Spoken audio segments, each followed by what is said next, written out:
Welcome back class. तो अब हम लोग बात करेंगे कि नदन इंडिया में किस तरीके से सारी चीज़ें भक्ति टाइम पर हो रही थी। तो वी हैव रेड कि सदर्न इंडिया में और कर्नाटका में कई सारी जगहों पर क्या ट्रेडिशंस फॉलो हो रहे थे।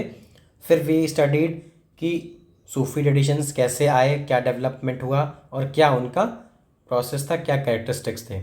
Now we will start with northern India में जो सारी चीज़ें हो रही थी। तब आप देखोगे कि यहाँ पर क्या होगा कि यहाँ पर भी कई सारे कई सारे वॉक्स ऑफ लाइफ से लोग आएंगे and people will become leaders, spiritual leaders जो भी हैं वो not only from the Brahmin tradition but from lower caste as well. तो अब सबसे पहले हम यहाँ बात करते हैं कबीर की। Kabir he weaving a divine fabric. Kabir he is perhaps the one of the most outstanding examples of a poet saint who emerged within this context।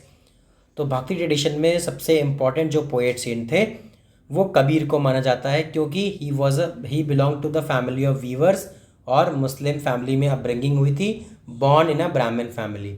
ठीक है, इस तरीके का। तो आप देखो बहुत सारा चीज़ें यहाँ पर मिक्सड हैं, तो इस वजह से इनको इम्पोर्टेंस दी जाती है। फिर साथ ही साथ इनके जो आप देखते हो कि इन्होंने कंपाइल करके वर्सेस लिखी हैं ना, उसमें कबीर बीजक जिसे कहते हैं, कबीर के दोहे, आपके कबीर बीजक is preserved by Kabir Panth, the path or sect of Kabir in Varanasi and elsewhere in Uttar Pradesh, the Kabir Granthavali associated with Dadu Panth in Rajasthan and many of his compositions are found in Adi Granth Sahib, जिसको बाद में गुरु ग्रंथ साहिब और एडिशंस के साथ बना दिया गया, the religious scripture book of Sikh.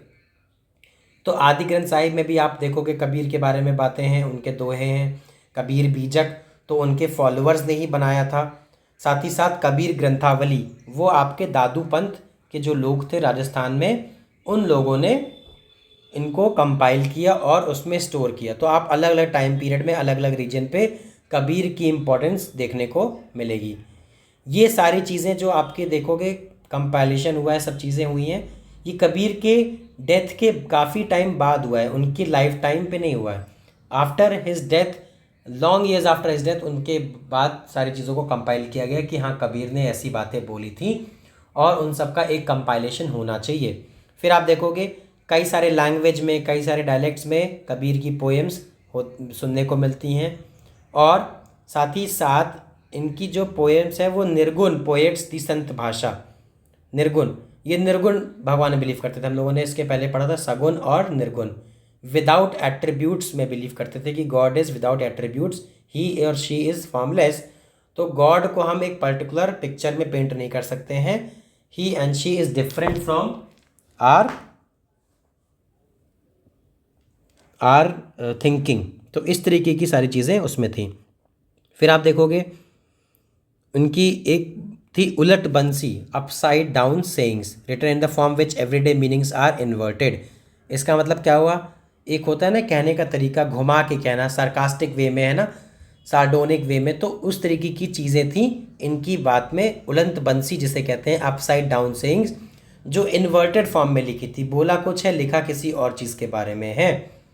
तो इस तरीके से आपका जो है इनका बात करने का तरीका, इनका बातें रखने का तरीका, सोसाइटी के ऊपर कमेंट करना, सोसाइटी पर जो कमेंट्रीज़ हैं इनकी, और साथ ही साथ जो उस समय के कैरेक्टरिस्टिक फीचर्स थे, कास्ट सिस्टम को रिनाउंस करना है ना, आइडल वर्शिप को रिनाउंस करना, ये सारी चीज़ें इन्होंने इसी तरीके से कही हैं।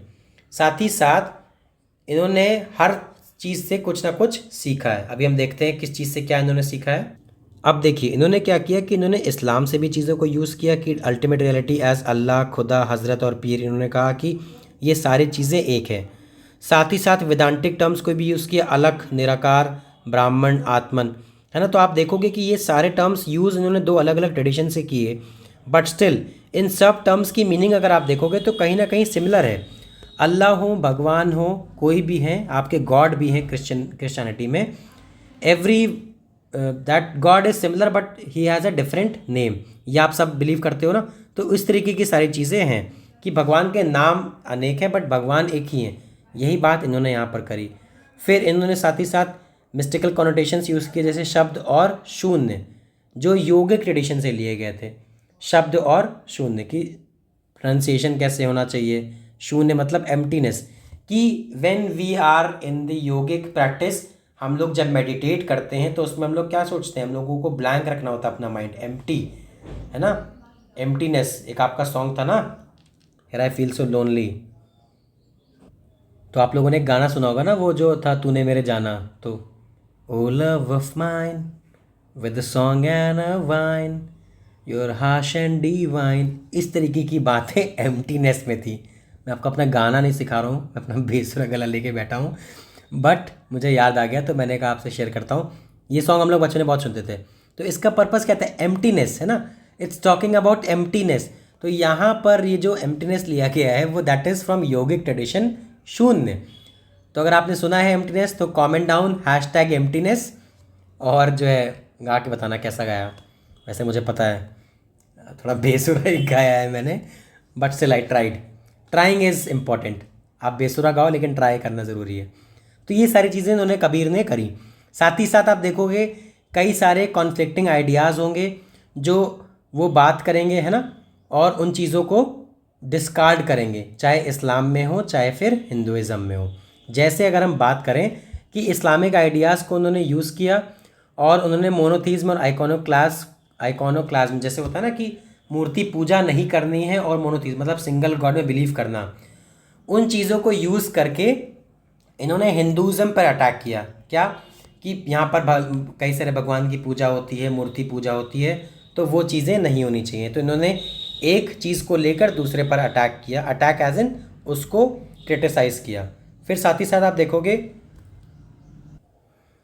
देखोगे कि Sufi concept of zikr and ishq to express the Hindu practice of naam simran, मतलब भगवान का नाम सुमिरन, आपने सुना होगा ना, यहाँ सिमरन लिखा है सुमिरन, जिसको भगवान का नाम याद करना है, स्मरण जिसे कहते हैं, सुमिरन, स्मरण, इस चीज़ की बात हो रही है।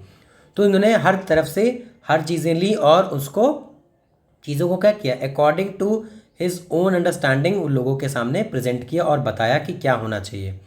फिर आप देखोगे जो कबीर के दोहे हैं ये एक इंस्पिरेशन भी प्रोवाइड करते हैं, साथ ही साथ क्वेश्चन करते हैं जो रिलीजियस और सोशल इंस्टीट्यूशंस थे उस टाइम पर, उनकी प्रैक्टिसेस को और उनके आइडियाज़ को। क्या मतलब हुआ, इसका मतलब ये हुआ कि जैसे इन्होंने बात करी कि जो दोहे हैं, दोहे डिस्कस ये करते हैं कि क्या जो सोसाइटी में चीज़ें हो रही हैं, अनटचेबिलिटी हो रही है, डिवीजन ऑफ कास्ट सिस्टम है, क्या ये सारी चीज़ें सही हैं, अगर भगवान ने क्या ये सारी चीज़ों को ऑथराइज़ किया है, ऐसा नहीं है। तो उन्होंने इसी सेंस में लोगों को समझाने के लिए अपने दोहे के थ्रू, अपने वर्सेस के थ्रू इन्होंने अपनी बातें रखी, और जो चीज़ें बुराई थी, जो चीज़ें क्रिटिसाइज़ करने वाली थी सोसाइटी में दैट पॉइंट ऑफ टाइम, उनको क्रिटिसाइज़ किया और उनको लोगों को समझाया कि these things are not good. तो आपने देखा कि किस तरीके से वो चीज़ों को अपने दोहे के थ्रू क्रिटिसाइज़ करते थे और लोगों में अवेयरनेस फैलाते थे। तो फिर आप देखोगे इसी के साथ साथ कि कबीर के ऊपर एक डिबेट चलती रहती है कि वो मुस्लिम बाय बर्थ थे या फिर हिंदू बाय बर्थ थे सॉरी।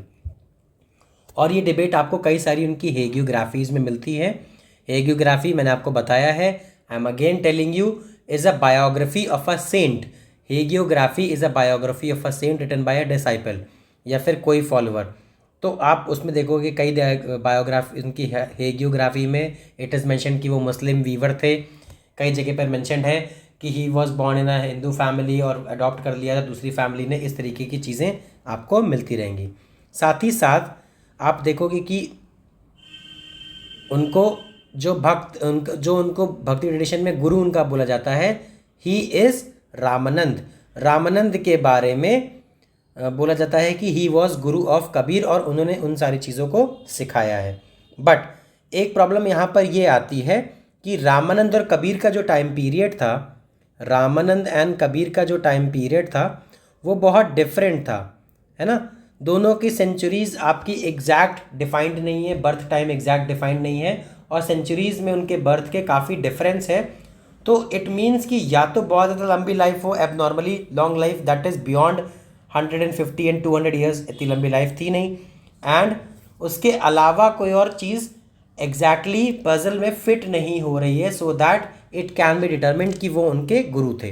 तो इस तरीके की सब बातें आपको सुनने को मिलती हैं, पढ़ने को मिलती हैं फ्रॉम कबीर्स हेगियोग्राफी। फिर आते हैं बाबा गुरु नानक पे। बाबा गुरु नानक की अगर हम बात करें तो he was born in a Hindu merchant family in a village called Nankana Sahib near the river Ravi in predominantly Muslim Punjab. और उनका टाइम पीरियड क्या था? 1469 से 1539। ये चीज़ आपको पता होनी चाहिए बिकॉज टाइम पीरियड भी बहुत ज़्यादा पूछा जाता है, not only in your exams but in any other exams जो आप 12th के बाद ग्रेजुएशन के बाद करोगे। तो ये सारी बेसिक चीज़ें अगर आपको अभी से पता रहेंगी तो you will be well prepared for your future. तो आपको ये सारी चीज़ें समझ में आएंगी। तो आप देखो बाबा गुरु नानक का जो क्या कहते हैं बर्थ हुआ था, इस टाइम पीरियड में उनका टाइम पीरियड था, और ननकाना साहिब में ही वॉज बॉर्न। बहुत ही कम एज में उनकी शादी हो गई, but most of the time उन्होंने क्या किया, सूफीज़ एंड भक्ति सेंट्स को पढ़ते थे और उन्हीं को समझने की कोशिश करते थे, ट्रैवल करते थे ताकि उनको समझ सके। दरगाह जा रहे हैं, है ना, मंदिर जा रहे हैं, कई जगह जा रहे हैं, तो he use to travel so much और उससे चीज़ें सीखते थे कि उनको कई सारी चीज़ों का नॉलेज अपने आप धीरे धीरे होने लगा। और ये अकाउंटेंट थे और इन्होंने पर्शियन पढ़ी थी। तो देखिए लैंग्वेज भी उस समय क्या पर्शियन पढ़ी थी, इसका मतलब आप देख सकते हो at that point of time कहीं ना कहीं पर्शियन लैंग्वेज इंडिया में इंट्रोड्यूस हो गई थी बाय देयर रूलर्स। क्योंकि जो रूलर्स हैं पर्शिया के आते हैं यहाँ पर इस्टेब्लिश करते हैं, तो वो एक लैंग्वेज भी अपनी लेकर आएंगे जिसमें पर्शिया थी। एंड पर्शियन यहाँ पर पर्शिया तो कंट्री है, पर्शियन लैंग्वेज थी और यहाँ के लोगों को सिखाते हैं so that people can get eligible आपके ऑफिशियल वर्क करने के लिए, क्योंकि कई सारे वर्क आपके पर्शियन लैंग्वेजेस में होते थे। इस तरीके की चीज़ें थी। इन्होंने भी निर्गुण भक्ति की बात करी थी, कि गॉड इज़ विदाउट एट्रीब्यूट्स। इन्होंने सैक्रिफाइस, जो देखिए मैंने आपको बताया है, फिर आई एम रिपीटिंग कि सिमिलर चीज़ें हर ट्रेडिशन में आप हर गुरु में ये पाओगे कि rejecting sacrifices, ritual bathing, image worship, है ना, ये सारी चीज़ें scriptures of both Hindus and Muslims, इन्होंने दोनों को डिनाई कर दिया था। Not only Hindus but both Hindus and Muslims. इन्होंने इस तरीके की बात करी और बोला कि जो एब्सोल्यूट है, जो सुप्रीम है, जिसको हम रब बोलते हैं, भगवान बोलते हैं, है ना, तो उसको क्या है कि उनका ना कोई जेंडर है ना कोई उनका फॉर्म है। तो इस तरीके की चीज़ें इन्होंने बात करी। और डिवाइन जो भगवान है, जो सबसे रब हैं, रब, the term he used is रब। इनको सिर्फ करने का तरीका ये है कि इनको आप रिमेंबर करो, इनको आप डिवोट कर दो अपने आप को, और इनको नाम सुमिरन, है ना, नाम सुमिरन अभी हम लोगों ने देखा था, नाम स्मरण करना है। यहाँ पर इन्होंने बोला कि आप चीज़ों को शब्द में बोलते जाओ, उनका नाम सिर्फ कंटिन्यूसली आप बोलते रहोगे तो you can reach God even though you belong to any religion या फिर कास्ट या फिर सोशल ग्रुप, कुछ भी। जैसे आपने एग्जाम्पल देखा, अभी एक रिसेंटली मूवी आई है महाअवतार नरसिम्हा, देयर यू सॉ कि प्रहलाद, अगर आपने देखी होगी तो प्रहलाद क्या करते हैं, सिचुएशन में किसी भी प्रॉब्लम में रहते हैं, ही ओनली चैंट्स वन नेम, ओम नमो भगवते वासुदेवाय नमः, है ना। तो उन्होंने क्या किया, सिर्फ भगवान का नाम लिया और भगवान ने उनको प्रोटेक्ट किया। सेम चीज़ भक्ति ट्रेडिशन में भी आती है। तो चाहे कबीर हो, गुरु नानक हो, कोई भी है, नैनार्स हैं, अलवर्स हैं, they all emphasise on one thing, that devote your self to God and say his name regularly and repeatedly. तो आपको बेनिफिट मिलेगा और आप भगवान के पास और जल्दी कनेक्ट हो जाओगे। इस तरीके की चीज़ इन्होंने किया। साथ ही साथ इन्होंने वर्शिप, मतलब कॉन्ग्रीगेशनल वर्शिप जिसे कहते हैं, संगत, उसके लिए रिसाइटेशंस वो किए और बनाए, और डिसाइपल्स, अपने एक डिसाइपल से उनमें से एक को डिसाइड किया कि Angad, one of his disciples, कि ये अब इनको सक्सीड करेंगे एज अ गुरु।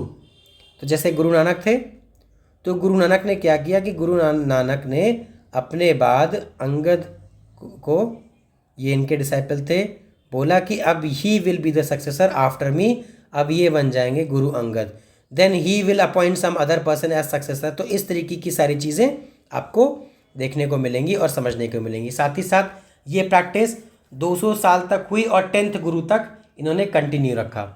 तो इस तरीके की चीज़ें ये सारी कंटिन्यूड रहती हैं।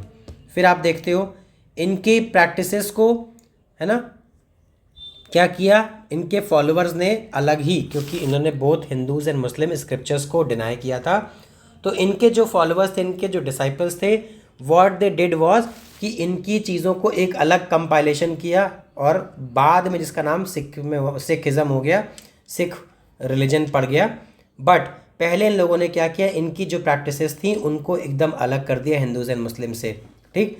और जो फिफ्थ गुरु थे, गुरु अर्जन, उन्होंने क्या किया, गुरु नानक की जो सारे श्लोक थे, सारी बातें थीं, उनको कंपाइल किया और उनके पहले के जो थे, मतलब गुरु अर्जन के पहले के और गुरु नानक के बाद के जो लोग थे, उन चारों पांचों लोगों का सारी बातों को एक बुक में कंपाइल किया जिसका नाम रखा आदि ग्रंथ साहिब।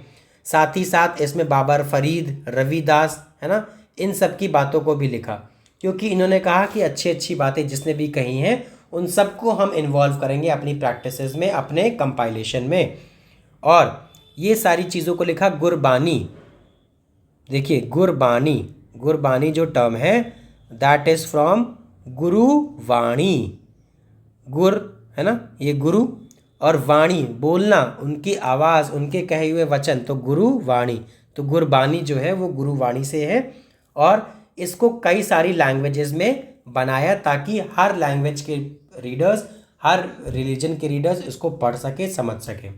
फिर 10th गुरु जो थे, गुरु गोविंद सिंह, इन्होंने क्या किया कि 9th गुरु, गुरु तेग बहादुर के भी चीज़ों को इसमें इन्वॉल्व किया आदि ग्रंथ साहिब में, और फिर इस स्क्रिप्चर को कंप्लीट करके बोला कि now this scripture is Guru Granth Sahib, कि अब इसमें जितने भी हमारे 10 गुरु हैं इनकी बातें हैं, और गुरुज हैं जो हमारे रायदास, जो दूसरे सेक्ट के गुरु थे, उन सब की बातें हैं, और इन सब को एक कंपाइल करके बोल दिया गया गुरु ग्रंथ साहिब। साथ ही साथ गुरु गोविंद सिंह ने, जो इनके 10th गुरु थे, एक फाउंडेशन रखा किसका, खालसा पंथ का, army of the pure, Khalsa पंथ।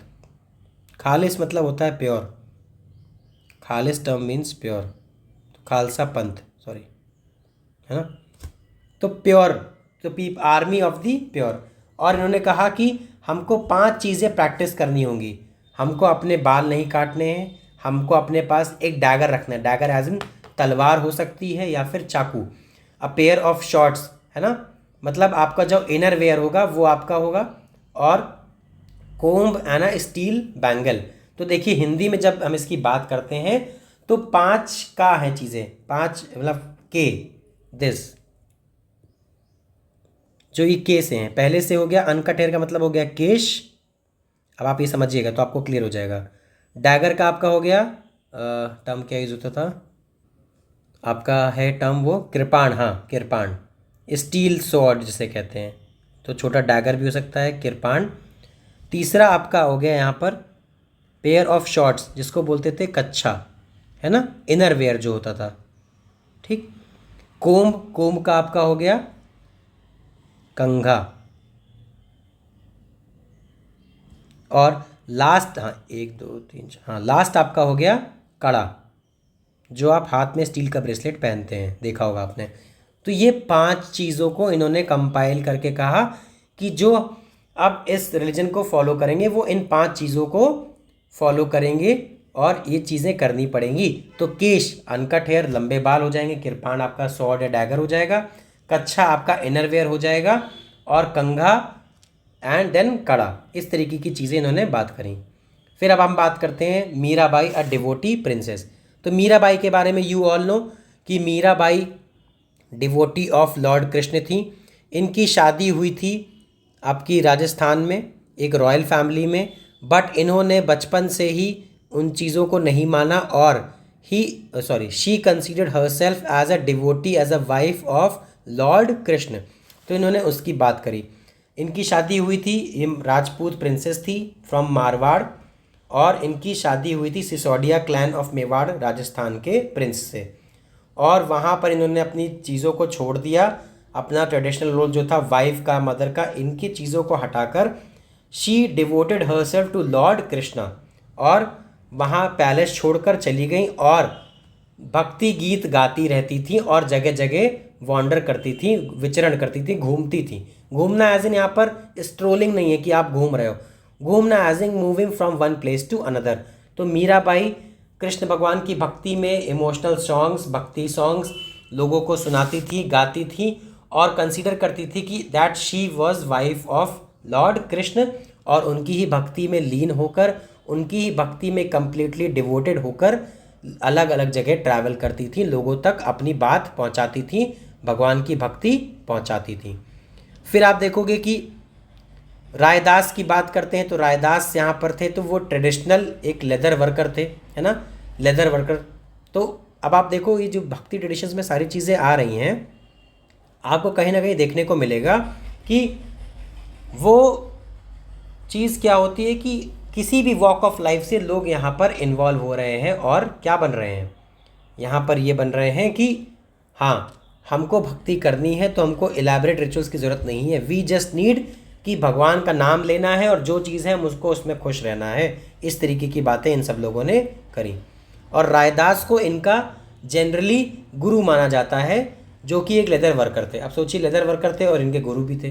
तो वही कहा ना कि किसी भी वॉक ऑफ लाइफ से आपको ज्ञान मिल सकता है, आपको कौन कब आके मिल जाए और ज्ञान दे दे। तो उसके लिए आपने लाइन सुनी होगी ना, एक गाना भी सुना है आपने भक्ति वाला, पता नहीं किस रूप में आके नारायण मिल जाएगा।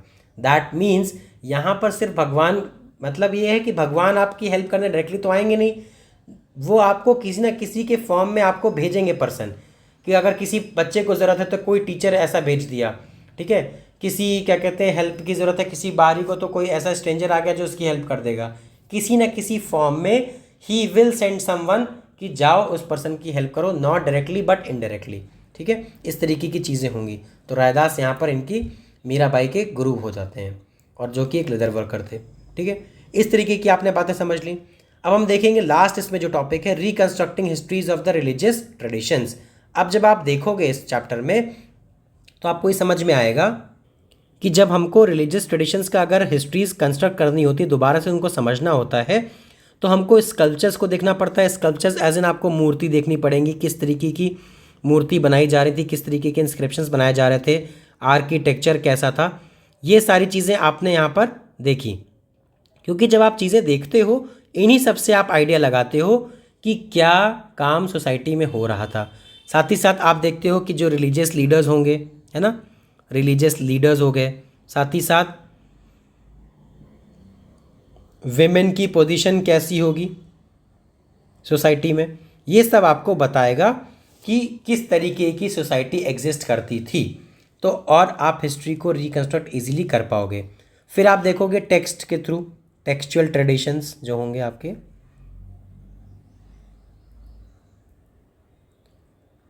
है ना, ये सारे भी आपको बताएंगे कि क्या चीज़ें उस टाइम के लोगों ने लिखी हैं। तो आप जब उसको रिलेट करोगे, आप उसको जब कंपेयर करोगे with sculptures, with architecture, with religious leader और वेमेन के सोसाइटी पोजीशन से, तो आप एक पूरी कंप्लीट पिक्चर पेंट कर पाओगे कि हाँ किस तरीके की सोसाइटी थी, वहाँ पर लोग कैसे थे, अलग अलग लैंग्वेजेस में लिखा जा रहा है तो क्यों लिखा जा रहा है, क्या अलग अलग मल्टीपल लैंग्वेजेस एग्जिस्ट करती थी। तो ये सारी चीज़ें आपको तभी पता चलेंगी जब आप इन सब चीज़ों को कंप्लीटली एनालाइज करोगे, तो अब आप ओवरऑल एक पिक्चर पेंट कर पाओगे। और आप साथ ही साथ आपका हिस्टोरियन, एज अ हिस्टोरियन क्या काम होगा कि आपको लैंग्वेजेस तो पता होनी चाहिए, साथ ही साथ आपको जो उनके वेरिएशंस होते हैं, जैसे आप अगर अपने यूपी की बात करो तो starting from the eastern, Purvanchal से जब आप वेस्ट की तरफ जाते हो, आपके सहारनपुर उधर एरिया की तरफ, तो यू सी वेरिएशन, हिंदी के बोलने के मल्टीपल वेरिएशंस हैं। All these things will tell you कि क्या सारी चीज़ें ज़रूरी होती हैं एज अ हिस्टोरियन आपको समझने के लिए, हर जॉनरा में चीज़ों को समझने के लिए, ठीक। अब यहाँ पर जैसे कुछ सोर्सेज की बात करिए, इसकी बात कर लेते हैं, फिर ये आपका क्लास का टॉपिक एंड हो जाएगा। देन यहाँ पर एक बात कर लेते हैं, varieties of sources use to reconstruct the history of Sufi traditions. तो सूफी ट्रेडिशंस को हमको समझने के लिए क्या करना पड़ेगा, हमको उस टाइम पर जो सूफी टेक्स्ट अवेलेबल होंगे उनको तो हम पढ़ेंगे, साथ ही साथ कंटेम्प्रेरी में we might have some other text जो सूफी ट्रेडिशंस को बाहर से देख रहे हैं और उनको एक पिक्चर पेंट कर रहे हैं। एग्जाम्पल कहने का ये हुआ कि मैंने अगर बोला कि आप अपने बारे में एक ऐसे लिखिए 1000 वर्ड्स का, ठीक, तो you will write different thing कि मैं ऐसा करता हूँ स्कूल में, मैं ऐसे करती हूँ, मेरे फ्रेंड्स ऐसे हैं, I like to do things like this. मुझे दांडिया में जाना अच्छा लगता है, मुझे पिक्चर्स क्लिक करना अच्छा लगता है, कई सारी चीज़ें, I like to eat Italian, I like to eat continental, जो भी सारी चीज़ें फूड है आपका, आप इस तरीके से लिखोगे। बट एज अगर मैं बाहरी हूँ, I am another third person, तो मैं जब आपको ऑब्जर्व करूँगा तो मैं भी कुछ चीज़ें लिखूँगा कि हाँ, सामने जैसे अपने कुछ प्यारे बच्चों की बात कर लेते हैं, आयुष हो गया है ना, नंदिनी हो गए, नम्रता हो गए, अक्षय हो गए, तो इन सब बच्चों की जब बात करो तो जैसे इन बच्चों को ऑब्जर्व करूँगा तो आई विल सी कि हाँ, ये बच्चे क्या कर रहे हैं, और मैं अपने पर्सपेक्टिव से इन बच्चों के बारे में लिखूँगा कि हाँ, ये बच्चे ऐसे बात करते हैं, ये ऐसे रिस्पेक्टफुली ट्रीट करते हैं, they consider me as elder brother, है ना, इस तरीके की चीज़ें। तो ये आपको क्या होता है, ये आप एक अलग पर्सपेक्टिव से बताते हो, तब आपको एक और पिक्चर मिलती है जो दूसरे के पॉइंट ऑफ व्यू से होती है। तो सेम चीज़ है, आप देखोगे variety of sources use to reconstruct, तो यहाँ पर आप देखोगे जैसे एक बुक का नाम है कश्फ उल महजूब ऑफ अल बिन उस्मान हुजवीरी, जो सूफ़ी थॉट और प्रैक्टिसेस से डील करती है। उसका नाम क्या है, कश्फ उल महजूब ऑफ अली बिन उस्मान हुजवीरी। ये सारी चीज़ें आपके इंपॉर्टेंट है MCQs के लिए, ध्यान रखिएगा। फिर मलफुजात क्या है, Fawaid al Fuad, a collection of conversations of Sheikh Nizamuddin Auliya, compiled by Amir Hasan Sijzi Dehlavi, a noted Persian poet. तो मलफुजात क्या था कि जो शेख लोगों के आपस में कॉन्वर्सेशन हो रहे हैं अपने डिसाइपल से, उन सब बातों को एक जगह नोट कर लेना। जैसे एक बुक है Milinda Panha, the questions of Milinda, वो नागसेन ने लिखी है, और जब क्वेश्चंस मिनांडर मिलिंद जब उससे क्वेश्चन पूछता है, तो इस तरीके की चीज़ें कि दो लोग आपस में डिस्कस कर रहे हैं, बातें कर रहे हैं, उन चीज़ों को हमने एक बुक के फॉर्म में लिख दिया ताकि लोगों को बता सके कि क्या चीज़ों का डिस्कशन हुआ, क्या क्वेश्चंस पूछे गए और उसके आंसर क्या आए, और हमारी लाइफ से वो कैसे रिलेटेड हो सकते हैं। फिर मकतूबत आपका हो गया। मकतूबत होता है letters written by Sufi masters, जो अपने डिसाइपल्स को लिखते हैं, अपने ख़ास लोगों को लिखते हैं। तो मकतूबत में क्या था कि कोई अगर शेख है, कोई पीर है, उन्होंने अपने डिसाइपल को लिखा है कोई लेटर, तो वो लेटर का भी आपने प्रिंट कर दिया, सो दैट यू नो कि उन्होंने क्या लिखा है। क्योंकि लेटर्स में यू विल फाइंड कि लेटर्स में वो लोग डिटेल में लिखते हैं कि कैसे चीज़ों को करना है, कैसे लाइफ को कंटिन्यू करना है, कैसे हमको चीज़ों को समझना है। फिर the letters known as Maktubat Imam Rabbani of the noted 17th century Naqshbandi, ये आपका एक सूफ़ी सिलसिला है नक्शबंदी, शेख अहमद सरिंदी। तो मकतूबत इमाम रब्बानी ये क्या है, नक्शबंदी शेख अहमद सरिंदी के लेटर्स हैं। फिर तस्कीरा का मतलब होता है मेंशन करना, मेमोराइज करना, बायोग्राफिकल अकाउंट्स ऑफ सेंट। तो इसमें क्या होगा, Siyar ul Auliya of Mir Khurd Kirmani was the first Sufi तस्कीरा रिटन इन इंडिया। तो आपको ये चीज़ पता होनी चाहिए, which was the first Sufi तस्कीरा written in India, Siyar ul Auliya of Mir Khurd Kirmani, इनके बारे में लिखी गई थी। और ये क्या डील करता है, इसमें मेनली चिश्ती सेंस की बात करी गई थी। और दूसरा कौन सा तस्कीरा है, अखबार उल अखयार ऑफ अब्दुल हक मुहद्दीस देहलवी। ये सारी चीज़ें आपको पता होना चाहिए, क्योंकि तस्कीराज में क्या होता है, एक जीनियोलॉजी, एक ट्रेडिशन क्रोनोलॉजिकल ऑर्डर में मेंटेन करते हैं और स्टार्टिंग से लेकर बताते हैं कि कैसे किस तरीके के सूफ़ी गुरु आए, सूफ़ी पीर आए, और उन्होंने इस ट्रेडिशन को कैसे आगे बढ़ाया, कैसे प्रमोट किया, और किस तरीके की चीज़ें उन्होंने करी। तो presidents of their own orders and glorify their spiritual genealogies, कि जैसे आपने बोला कि हमारी फैमिली में ये पर्सन ये पोजीशन पर है, ये पर्सन इस पोजीशन, तो you are glorifying your family, आप अपनी फैमिली की बड़ाई कर रहे हो, तारीफ़ कर रहे हो। सेम चीज़ तस्कीराज में भी होती थी कि एक जीनियोलॉजी पे, एक सूफ़ी ट्रेडिशन पे लिखा जाता था, और उसमें कौन कौन से अच्छे सेंट होते थे उन सब के बारे में बताया जाता था कि दिस पर्टिकुलर सेंट, इनकी इतनी पहुंच थे, इनकी इतने फेमस थे ये, और ये इस ऑर्डर को बिलोंग करते थे। तो आप इस तरीके की सारी चीज़ें देखते हो कि धीरे धीरे जो लिखा जाता है प्रमोट किया जाता है। फिर आप एक बात ये भी देखते हो कि कई सारी चीज़ें आपको मिलती हैं लाइफ में समझने के लिए, बुक्स, और कई सारी चीज़ें lost in the time for ever. क्यों? क्योंकि अटैक्स हुए, है ना, और क्या कहते हैं, लूट हो गया, तो that at that point of time उस वजह से क्या होता है, चीज़ें लॉस्ट हो जाती हैं। जैसे आपका ज्वालामुखी टेम्पल है आपका, जैसे आप नालंदा और तक्षशिला के टाइम पीरियड की बात करो तो आप देखो कई बार अटैक हुआ और उनको पूरी यूनिवर्सिटीज़ थी उस पॉइंट ऑफ टाइम पर, वहाँ पर कई सारे स्क्रिप्चर्स थे, उनको डेसिक्रेट कर दिया गया, उनको जला दिया गया। और वो जो नॉलेज थी, जो लिखी गई थी चीज़ें, वो manuscript, we could never retrieve it, क्योंकि अब वो डिस्ट्रॉय हो चुकी हैं, हज़ारों साल पहले ही डिस्ट्रॉय हो चुकी हैं, कई सौ साल पहले। तो जब उनको डिस्ट्रॉय कर दिया टर्किश रेडर्स ने, मुस्लिम रेडर्स ने यहाँ पर आने के टाइम पर, तो अब आप देखो जो नॉलेज थी, जो पास ऑन हो सकती थी, वो लॉस्ट अवे इन टाइम हो गई। तो आप इस तरीके से देखो तो इसमें भी यही होता है कि जो सूफी ट्रेडिशंस की कई सारी चीज़ें थी वो भी टाइम में कहीं लिखी गई, कहीं खो गई, कहीं किसी को दफना दिया गया। उसका पर्पस सिर्फ ये था कि जो है आगे के लोगों को पता चले, लिखने का पर्पज़ ये था आगे के लोगों को पता चले। बट जो टाइम होता है, कुछ चीज़ें होती हैं, उसकी वजह से उनका कंटिन्यूएशन नहीं हो पाया और कुछ मॉडिफाई हो गई, किसी को मिली तो उन्होंने अपने अकॉर्डिंग मॉडिफाई कर दिया और किसी ने कई सारी चीज़ों को डिस्ट्रॉय कर दिया। इस तरीके से चीज़ें चलती रहती हैं। तो ये चैप्टर आपका यहाँ पर कंप्लीट है।